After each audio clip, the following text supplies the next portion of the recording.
coração, nossos corações, e a gente sabe que é o alimento espiritual que a gente precisa. Então eu convido nesta manhã, com certeza sairemos aqui abençoadíssimos. Convido o irmão Mário Rogério, meu xará, vai nos levar a palavra hoje.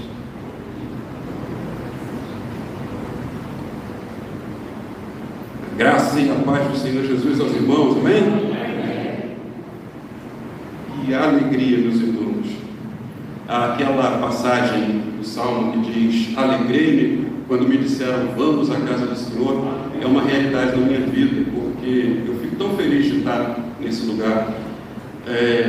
Quando eu digo esse lugar, não é essas quatro paredes, é esse ambiente em que vocês estão aqui juntamente comigo. Tem um ditado no Tibete que diz que aonde você recebeu muito amor, esse é o seu lar. E desde o momento que eu cheguei a essa comunidade de fé, vocês me fizeram sentir em casa, porque eu me senti amado, eu me senti acolhido, e vocês são verdadeiramente a minha família. Deus é testemunha de que eu oro sempre por todos os membros, frequentadores, visitantes dessa igreja, porque eu preciso retribuir a vocês o amor que vocês me deram. E eu peço que o Senhor Jesus os prospere sempre, que os abençoe sempre, os faça crescer cada vez mais, porque eu me senti muito amado, eu tenho muita gratidão por vocês. Eu quero honrar ao Senhor nosso Deus, agradecer por 3 honras. A primeira eu já falei, que é de pregar aos irmãos, de ver que os irmãos estão prestando atenção em mim, estão interessados em aprender, e isso é uma honra muito grande que o Senhor Jesus me deu. Uma outra honra muito grande é a confiança do nosso pastor Aguiar, que com todo o zelo que ele tem, com o púlpito que Deus colocou sobre a responsabilidade dele, ele tem o carinho de me deixar pregar aos irmãos. Então eu sou muito grato ao pastor Aguiar por causa da confiança dele em mim, e sou grato ao Senhor nosso Deus, que, meus irmãos, eu olho para trás para o meu passado, eu olho para a pessoa rancorosa que eu fui, os erros que eu cometi, os julgamentos que eu fiz a respeito de outras pessoas com tanta crueldade, e eu digo com sinceridade, eu sou a última pessoa que seria digna de estar aqui nesse lugar. E se você, no seu coração, sente que deve alguma coisa a alguém, no seu coração, peça perdão a essa pessoa. No seu coração, você peça perdão a Deus pelos pecados cometidos contra Ele, e receba o perdão de Deus, meus irmãos. Porque assim como Ele teve misericórdia e graça comigo, e me permitiu chegar até esse lugar tão santo, tenha certeza que Ele tem isso para cada um de vocês também. Eu quero orar pelos irmãos. Feche os seus olhos, eu quero orar por você. Assim diz o Senhor, povo de Deus: o Senhor te abençoe e te guarde, o Senhor faça resplandecer o seu rosto sobre ti e te conceda graça, o Senhor volte para si o seu rosto e te dê paz. Santo Deus e Pai de meu Senhor Jesus Cristo, ó Espírito Santo da promessa, que o teu poder seja derramado sobre o teu povo nessa manhã. Que ninguém, Senhor, assim como disse teu filho, teu servo Diácono Rogério, saia por essas portas como entrou, não por causa de um discurso de um homem, Senhor, mas por causa da manifestação do poder do teu Espírito Santo, para a glória do teu nome e a glória do nome do Senhor Jesus. Abençoa, Senhor, o teu povo nessa manhã. É o que eu te peço, em nome do Senhor Jesus. Amém. Irmão, irmã, vira para a pessoa do seu lado, se tem alguém do seu lado, e diz assim: quem você pensa que é? Mas faz uma cara de indignação assim: quem você pensa que é? Colossenses 1:27 diz o seguinte: vocês são aqueles a quem Deus quis fazer conhecer a glória do grande mistério, que é Cristo em nós, a esperança da glória. Existe esperança para você, meu irmão, existe glória para você, meu irmão, minha irmã, aqui desse lado da glória e também do outro lado, nessa vida terrena e também no novo céu e na nova terra que Deus tem preparado para cada um de nós. Tem um ditado popular, hoje eu ditatesco, né? Falei do ditado do Tibete, agora vou falar do ditado do Brasil, que é bem inferior ao tibetano. Não tem um ditado que diz: quanto mais eu rezo, mais assombração aparece. Gente, já se depararam com situações em que você fala assim: eu não estou entendendo nada.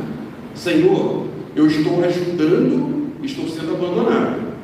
Eu estou fazendo certo e está dando tudo errado.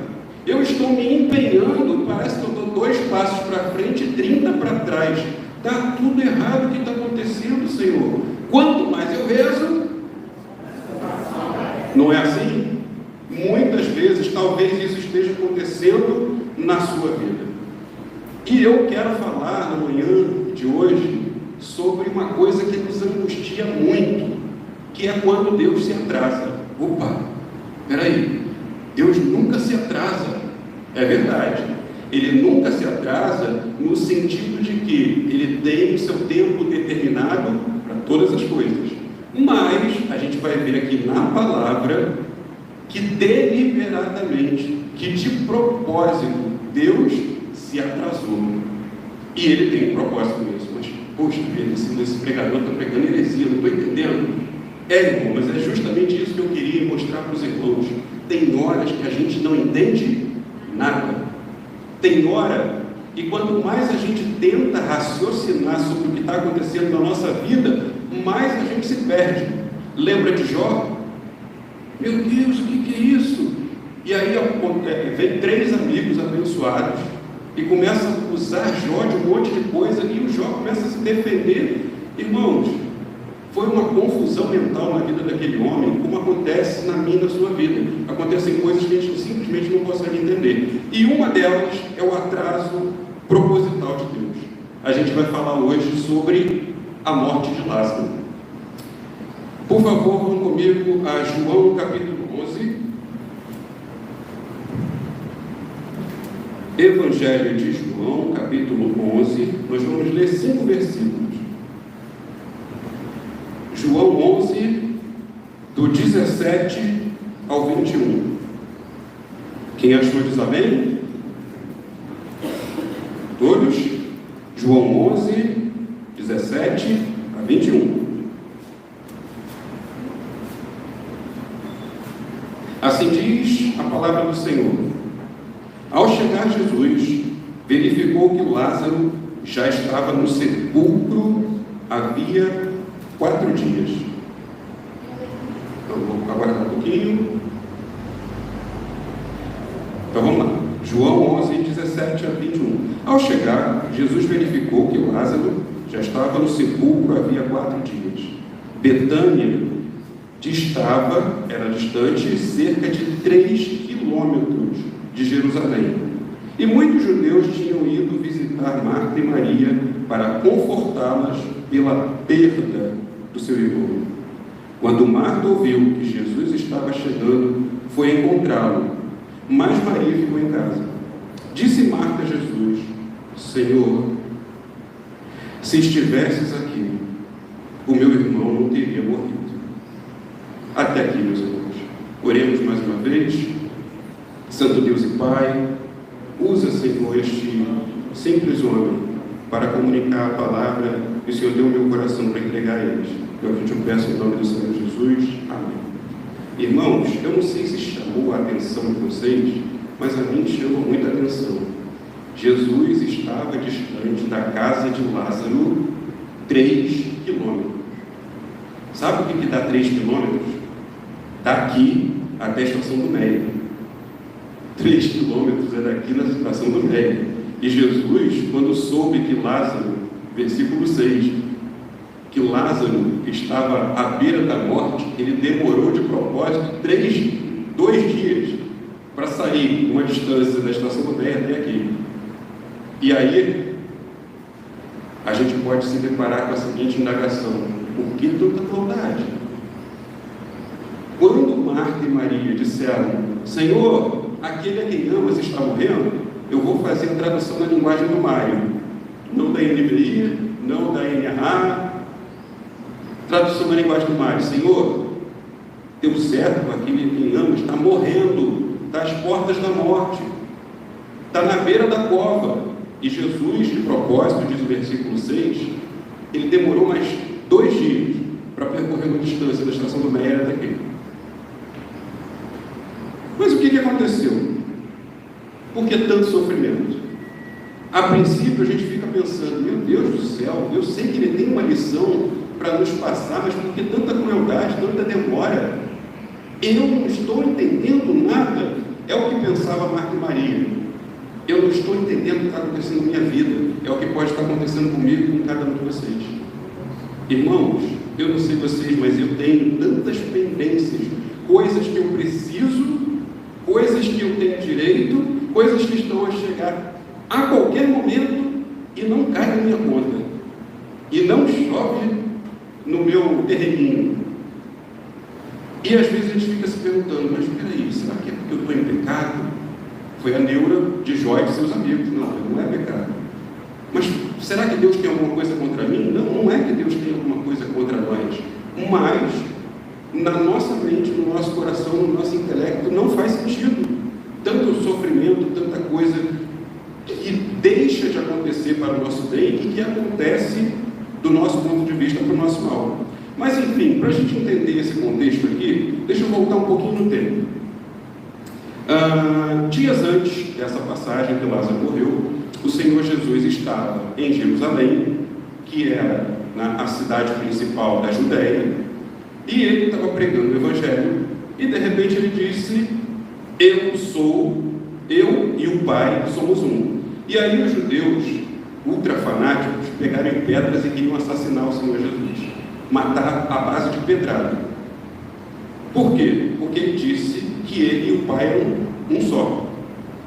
Então os judeus olharam para ele e disseram, um simples homem, por mais inteligente que ele seja, está se fazendo igual a Deus.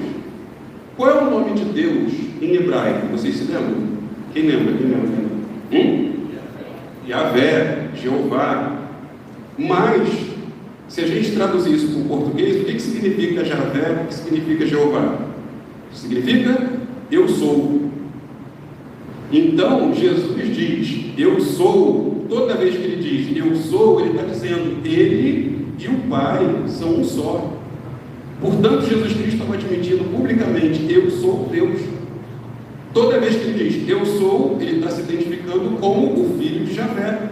E ele está dizendo, eu sou Deus também, junto com o Pai. E por causa dessa revelação, os judeus endureceram o seu coração, e em vez de ajoelhar-se diante do Senhor Jesus, eles resolvem pegar pedras para assassiná-lo. E aí o que acontece? Jesus e os seus discípulos, metem o pé. Por quê? Porque se não foge, ele seria assassinado com os seus discípulos. Enquanto isso, Lázaro está doente. E aí, Marta e Maria mandam um recado para o Senhor Jesus. Está morrendo, vem logo. E Jesus resolve, apesar da pouca distância, demorar mais 2 dias. E Lázaro piorando. E as irmãs se desesperando. E as esperanças perdendo sentido, porque Jesus não vem, Jesus não chega.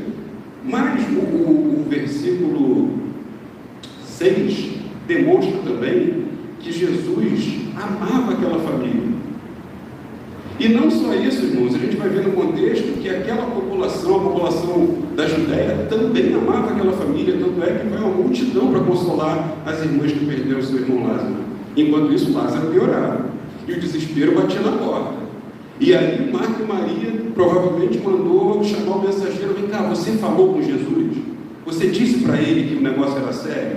Você disse que a gente está realmente com um problema? Não, disse sim. Eu disse a gravidade de tudo que está acontecendo. Mas Jesus não vem e Lázaro morre. Irmãos, uma das razões pelas quais o Senhor Jesus deixou que isso acontecesse foi que ele demorou mais 2 dias, depois veio um passo de tartaruga e quando ele chega, já tem 4 dias que Lázaro está lá dentro da tumba. O corpo já apodreceu, já estufou, já explodiu, está todo amarrado dentro de faixas, mas o corpo já está podre, já está completamente inservível. Só que tinha na época da Judéia uma crendice dizendo o seguinte: quando uma pessoa morre, enquanto o corpo não apodrece e estufa aí, durante 3 dias o espírito da pessoa fica rodando aquele corpo. E aí o que acontece? Como um dia de morto, talvez o espírito volte também para o corpo. Ou no segundo dia, está rodando, acontece alguma coisa e volta para o corpo. Ou no terceiro dia, no máximo, rodando, volta para o corpo. A Bíblia diz isso? Não. Mas isso é uma crendice que se tinha na época. Então, no 4º dia, todo mundo na Judéia que ficou sabendo da morte de Lázaro disse: acabou.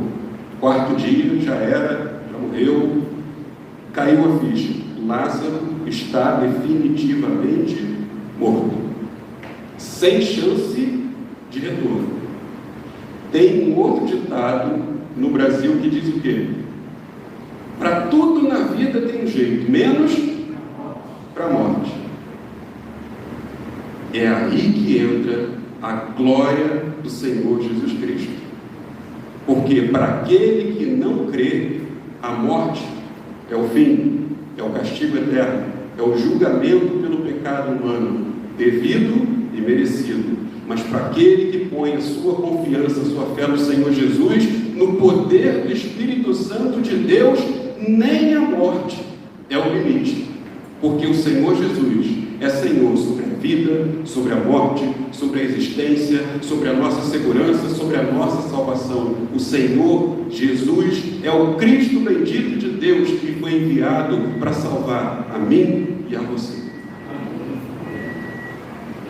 No versículo 9, tem uma passagem estranha que Jesus diz assim: os discípulos perguntam a ele: Senhor, o Senhor quer voltar para a Judéia? Está ficando maluco? Está biruleibe? Está putiruco? Porque se o Senhor, alguns dias atrás, aqueles judeus radicais queriam matá-lo apedrejado. Você quer voltar para lá? Lázaro já morreu, esquece. Já era, 4 dias. E Jesus misteriosamente diz: vem cá, um dia não tem 12 horas? E aí, um jogo de palavras para dizer o seguinte: primeiro, eu vejo o dia, eu sou a luz, eu consigo transitar pela história humana, ainda que ela não faça sentido. Eu consigo ver os caminhos pelos quais eu vou percorrer. A segunda coisa, eu sei o que eu estou fazendo. Jesus sabia o que estava fazendo para voltar para a Judéia, e sabia e sabe o que está fazendo na minha e na sua vida. E a terceira coisa, o tempo. O Senhor Jesus, ele sabia no seu ministério terreno que a hora dele ainda não havia chegado. Então ele podia descansar no Senhor. Meu irmão, minha irmã, eu sei que nós vivemos numa cidade violenta, mas se você tiver que vir à casa do Senhor, faça o seu melhor. Ande com a melhor segurança que você puder, mas a sua confiança não pode estar na sua estratégia de segurança, mas naquele que conhece o tempo. Nenhum cabelo da nossa cabeça cai sem que ele aprove. O tempo de Deus na sua vida determina que você não vai ser morto a qualquer momento. No tempo dele você vai para a glória, mas ainda não. E ele fala também que quem não tem luz não pode ver a sua glória, quem não tem luz tropeça e cai. Simplesmente, aquelas pessoas não conseguiam entender quem era Jesus, o que ele estava fazendo, e por isso procuravam matá-lo. Marta e Maria reclamaram quando o Senhor Jesus demorou tanto a ponto de o irmão delas ter morrido. Mas repara uma coisa interessante no texto: elas não guardaram rancor contra Jesus. Elas disseram: sim, Senhor, se o Senhor estivesse aqui, meu irmão não tinha morrido. Mas elas não abandonaram o Senhor. Apesar da tragédia ter batido a sua porta, elas não perderam a fé em Jesus Cristo e não romperam a sua comunhão com Ele. É um ensinamento que tem aqui para mim e para você. Apesar de tudo de ruim que possa acontecer, mantenha a sua fé, porque o Senhor Jesus, Ele é Senhor de vida e de morte. Então Jesus vai ao sepulcro e a palavra diz que ele se comove. Essa palavra, ele se comove, em português ela perde um pouco do significado. O que quer dizer ali é que ele teve um turbilhão de emoções, de sensações. Uma mistura de raiva, de amor, de compaixão, de revolta. Com o quê? Primeiro, com a consequência do pecado. A morte é uma consequência do pecado. Então Jesus estava sentindo aquela revolta contra o pecado que levou o seu amigo Lázaro à morte. Ele também estava triste, porque o seu irmão Lázaro tinha morrido. E ele também estava chateado diante do absurdo, porque Deus não criou nada para morrer, mas o pecado humano entrou e destruiu a criação ao ponto da morte ser possível, está visível, patente aos olhos de todos. Lázaro apodreceu, mas Jesus diz: eu sou, Jeová salva.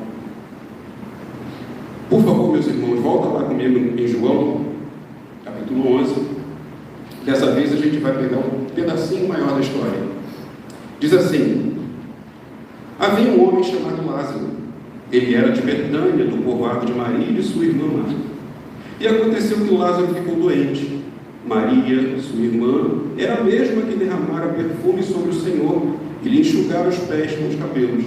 Então as irmãs de Lázaro mandaram dizer a Jesus: Senhor, aquele a quem amas está doente. Ao ouvir isso, Jesus disse: essa doença não acabará em morte, é para a glória de Deus, para que o Filho de Deus seja glorificado por meio dela. Jesus amava Marta, a irmã dela, e Lázaro. No entanto, quando ouviu falar que Lázaro estava doente, ficou mais 2 dias onde estava. Depois disse aos seus discípulos: vamos voltar para a Judeia. Estes disseram: mestre, há pouco os judeus tentaram apedrejar-te, e assim mesmo vais voltar para lá? Jesus respondeu: o dia não tem 12 horas? Quem anda de dia não tropeça, pois vê a luz deste mundo. Quando anda de noite, tropeça, pois nele não há luz. Depois de dizer isso, prosseguiu dizendo-lhes: nosso amigo Lázaro adormeceu, mas vou até lá para acordá-lo. Seus discípulos responderam: Senhor, se ele dorme, vai melhorar. Jesus tinha falado da sua morte, mas os seus discípulos pensaram que ele estava falando simplesmente do sono. Então lhes disse claramente: Lázaro morreu. E para o bem de vocês estou contente, pois por não ter estado lá, para que vocês creiam. Mas vamos até ele. Então Tomé, chamado Dídimo, disse aos outros discípulos: vamos também para morrermos com ele. Ao chegar, Jesus verificou que Lázaro já estava no sepulcro havia 4 dias. Betânia distava cerca de 3 quilômetros de Jerusalém, e muitos judeus tinham ido visitar Marta e Maria para confortá-las pela perda do irmão. Quando Marta ouviu que Jesus estava chegando, foi encontrá-lo, mas Maria ficou em casa. Disse Marta a Jesus: Senhor, se estivesses aqui, meu irmão não teria morrido. Mas sei que mesmo agora Deus te dará tudo o que pedires. Disse-lhe Jesus: o seu irmão vai ressuscitar. Marta respondeu: eu sei que ele vai ressuscitar na ressurreição no último dia. Disse Jesus: eu sou a ressurreição e a vida. Aquele que crê em mim, ainda que morra, viverá. E quem vive e crê em mim, não morrerá eternamente. Você crê nisso? Ela lhe respondeu: sim, Senhor. Eu tenho crido que tu és o Cristo, o Filho de Deus, que devia vir ao mundo. E depois de dizer isso, foi para casa. E chamando à parte Maria, lhe disse: o mestre está aqui e está chamando você. Ao ouvir isso, Maria levantou-se depressa e foi ao encontro dele. Jesus ainda não tinha entrado no povoado, mas estava no lugar onde Marta o encontrara. Quando notaram que ela se levantava depressa e saiu, os judeus que estavam confortando em casa seguiram-na, supondo que ela ia ao sepulcro para ali chorar. Chegando ao lugar onde Jesus estava e vendo, Maria prostrou-se aos seus pés e disse: Senhor, se estivesses aqui, meu irmão não teria morrido. Ao ver chorando Maria e os judeus que a acompanhavam, Jesus agitou-se no seu espírito e perturbou-se. Onde o colocaram? Perguntou ele. Vem e vê, Senhor, responderam eles. Jesus chorou. Então os judeus disseram: vejam como ele o amava. Mas alguns deles disseram: ele que abriu os olhos do cego, não poderia ter impedido que esse homem morresse? Jesus, outra vez, profundamente comovido, foi ao sepulcro. Era uma gruta com uma pedra colocada à entrada. Tirem a pedra, disse ele. Disse Maria, irmã do morto: Senhor, ele já cheira mal, pois já faz 4 dias. Disse-lhe Jesus: não falei que se você cresce, veria a glória de Deus? Então tiraram a pedra. Jesus olhou para cima e disse: Pai, eu te agradeço porque me ouviste. Eu sei que sempre me ouves, mas disse isso por causa do povo que está aqui, para que creia que tu me enviaste. Depois de dizer isso, Jesus bradou em alta voz: Lázaro, venha para fora. O morto saiu, com as mãos e os pés enfaixados em faixa de linho, o rosto coberto num pano.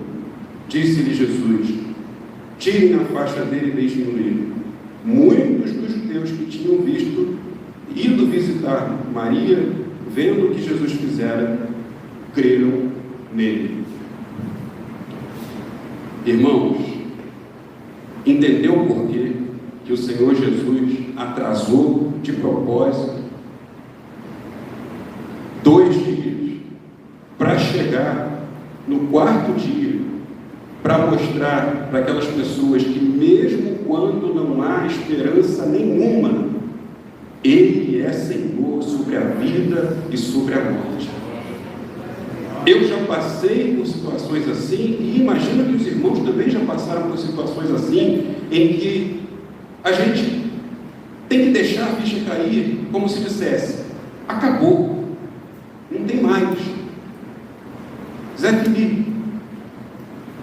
Mas, irmãos, o que Deus quis mostrar através da vida de Lázaro, Ele quer mostrar através da nossa vida. Ainda que algo tenha morrido em nós, Ele é Senhor para ressuscitar novamente. E mais, o que aconteceu com Lázaro e acontece conosco é que Deus quer mostrar a sua glória a todos os homens através da minha e da sua vida.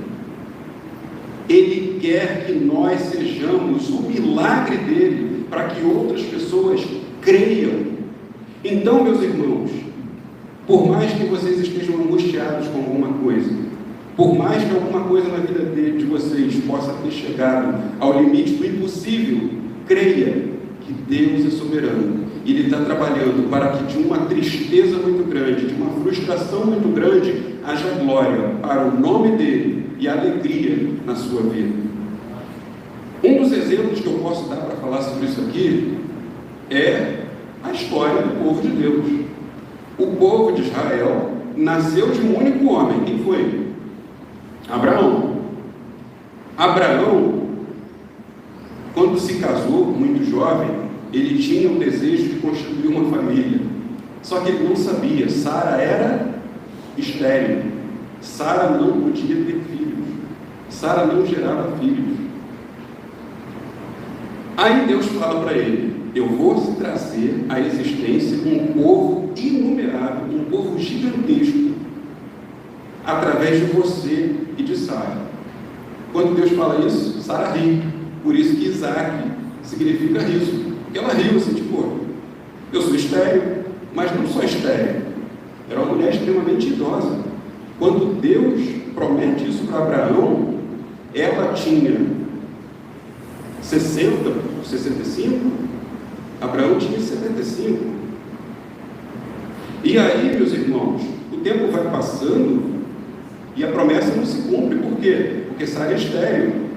Porque Sara já passou dos 60. Porque Sara já entrou em quê? A mulherada sabe, na menopausa. Não tem mais órgão, não gera mais filho. E mais, Sara chega aos 90 anos.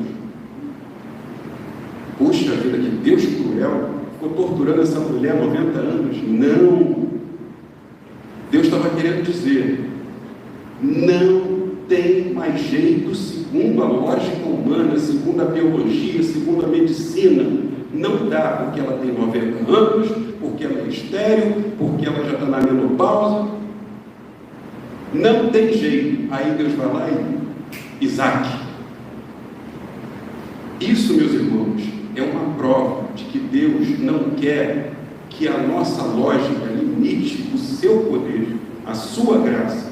Ele quer que você creia, apesar das circunstâncias contrárias. Mas não fique fantasiando o que Deus tem a fazer através daquilo. Simplesmente espere e confie. Jó, até hoje, não sabe aquilo pelo qual ele passou. Qual é o sentido daquilo? Hoje nós sabemos, por causa da palavra de Deus. Jó morreu sem saber o que tinha acontecido com ele. Mas através da vida de Jó, do sofrimento dele, quantos milhões de pessoas foram salvas por causa daquele testemunho? É o que Deus quer fazer na minha vida e na vida de todos os meus irmãos e irmãs. Ainda que algo tenha morrido na sua vida, ainda que nada de ruim esteja acontecendo na sua vida, faça o menor sentido. Deus quer que você aprenda a confiar nele por quem ele é e não por aquilo que você acha que ele é. Caminhando para o final, eu queria trazer algumas aplicações aqui. Primeiro, Jesus Cristo, o Eu Sou, o Deus Todo-Poderoso, ele é soberano. Acredite, meu irmão, você não vai morrer meia hora antes daquilo que ele determinou para a sua vida. Por quê? Porque ele tem planos na sua vida, para que aquilo que acontece na sua vida cause repercussão na sua família, nos seus colegas de trabalho, nos seus colegas de escola, de faculdade, nos seus vizinhos. Ser crente não é imunizante para o sofrimento. Crente também sofre. E vou dizer mais, coisas muito ruins às vezes acontecem com pessoas boas. Muito ruins. Agora, se você é filho de Deus, se você acredita que o Senhor Jesus Cristo é o Deus soberano, o Eu Sou, aquele que juntamente com o Pai e com o Espírito é o único Deus soberano sobre todas as coisas, creia, meu irmão, que esse sofrimento não é para a morte, esse sofrimento é para abençoar a sua vida e para a glória de Deus. Deus permite o sofrimento para trazer nas nossas vidas uma glória ainda maior. E Deus não é indiferente ao nosso sofrimento. Hebreus 4,15 diz que nós temos um sumo sacerdote que calçou os nossos sapatos. Ele sabe o que é sofrer na carne. E por isso, ele não só se compadece de nós, como ele se identifica com o nosso sofrimento. E, portanto, ele nos ajuda tanto a passar pelo sofrimento, quanto a vencer o sofrimento. Agora, eu vou te dar um bizu aqui. Caminho das pedras. Quer parar de sofrer? Abraça o sofrimento. Peraí. Você está querendo dizer então que eu tenho que ser masoquista? Não. Eu estou querendo dizer o seguinte. Quando um sofrimento muito intenso vem sobre nós, esse sofrimento ele tem uma intenção de Deus, que é o quê? Nos ensinar alguma coisa. Então, em vez de ficar orando, se debatendo, convulsionando para sair desse sofrimento, olha para Deus em oração e diz: Senhor, o que eu tenho que aprender? Porque aí Ele te fala, você aprende e você sai do sofrimento. Então, meus irmãos, quando eu falo em abraçar o sofrimento, é deixar de ficar pensando se eu estou em pecado, se eu não estou, se eu estou certo, se eu estou errado, se eu estou injustiçado, se as pessoas estão falando mal de mim. É você e Deus, Senhor, ainda que o que eu esteja passando seja muito ruim, ainda que esteja me doendo, ainda que não seja justo aos meus olhos, o que eu tenho que aprender com isso? Porque aí Ele te ensina, você aprende e você sai disso. No tempo certo, o Senhor Jesus vem, meus irmãos. No tempo certo, no tempo que Ele determinou para abençoar a sua vida, Ele vai chegar. Se crermos, veremos a glória de Deus. Através de Lázaro, milhões foram abençoados. Através da sua vida, milhões também serão abençoados. Por fim, tenho que falar com os irmãos aqui das doutrinas bíblicas que a gente encontra nesse texto. Primeiro, a doutrina de Cristo, que em teologia a gente chama cristologia. Nos versículos 4, 25, 27 e 40, mostra ali que aquele homem que está diante de Marta, de Maria, de Lázaro e daquela pequena multidão, ele é Deus encarnado. A doutrina de Cristo é central, meus irmãos.